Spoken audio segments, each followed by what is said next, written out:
यदि आप हमारे चैनल के सभी गाने को पसंद करते हैं तो डीडी प्रोडक्शन हाउस के यूट्यूब चैनल को लाल बटन दबा के सब्सक्राइब करें और घंटी के निशान को जरूर दबाएं।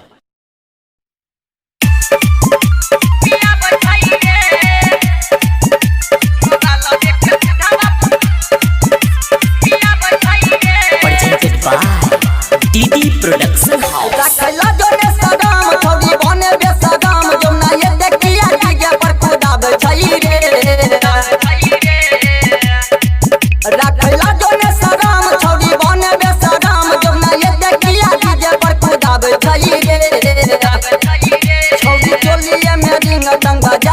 मोबाइल के दूधा पिया बछई रे छौड़ी चोलिए में रिंग टंग बजाई के मोबाइल के दूधा पिया बछई रे डीजे गुड मधुबनी डीजे बछई रे डीजे गुड मधुबनी मोबाइल के दूधा पिया बछई रे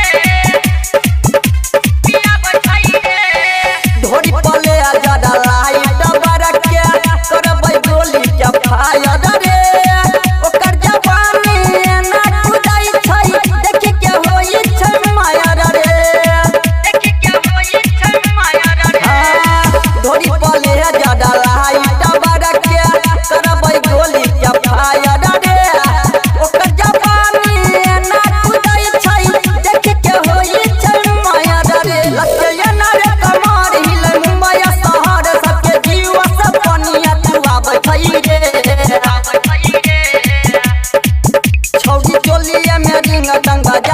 मोबाइल के दूधा पिया बछई रे छौड़ी चोलिए में रिंग टंग बजाई के मोबाइल के दूधा पिया बछई रे डीजे गुड मधुबनी डीजे बछई रे डीजे गुड मधुबनी मोबाइल के दूधा पिया बछई रे डीडी प्रोडक्शन हाउस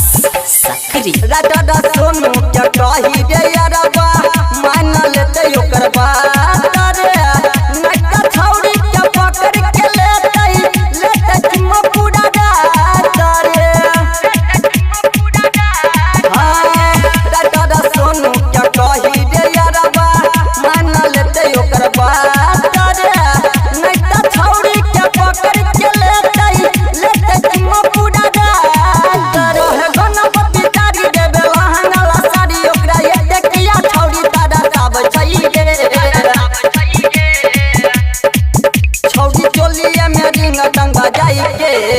मोबाइल के दूधा पिया बछई